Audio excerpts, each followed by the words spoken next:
ఇవాళ రాష్ట్రంలో జరుగుతుంటే అనేక రకాలైన కార్యక్రమాలు ఇవాళ రాష్ట్రంలో జరుగుతున్నాయి. అయితే ఈ క్రమంలో అనేక రకాలైన ఇబ్బందులు ఎదుర్కొనడం జరుగుతాయి. కేంద్రంలో నరేంద్ర మోడీ గారి ప్రభుత్వం, రాష్ట్రంలో చంద్రబాబు నాయుడు గారి ప్రభుత్వం వైద్య రంగానికి విశేషమైన ఇది అందిస్తున్నప్పటికీ నేను రాజకీయాలు ఇక్కడ మాట్లాడదలుచుకోలేదు. ఎందుకంటే ఒక ప్రస్తావన తెచ్చారు ఇప్పుడే డాక్టర్ గారు, అవయవ దానం గురించి మాట్లాడారు. వారు అవయవ దానం కూడా మీరు ఒక విషయం చెప్పాల్సింది ఇక్కడ.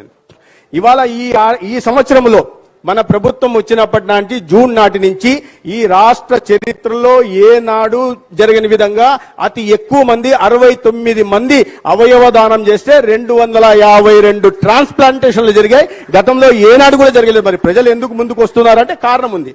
డాక్టర్ గారు ఈ మన ప్రభుత్వం వస్తూనే ముఖ్యమంత్రి గారి ఆదేశాల మేరకు ఈ అవయవ దానం చేస్తున్న వారికి ఒక 10,000 రూపాయలు ఇవ్వడం, వారిని గౌరవంగా ఆసుపత్రి నుంచి ఆ పార్థివ దేహాన్ని తీసుకెళ్లడం, సొంత గ్రామానికి చేర్చడం, తర్వాత జిల్లా అధికారి కలెక్టర్ గాని లేదా ఎస్పీ సారథ్యంలో వారి అంత్యక్రియలు నిర్వహించే విధంగా కూడా జీవో ఇవ్వడం జరిగింది.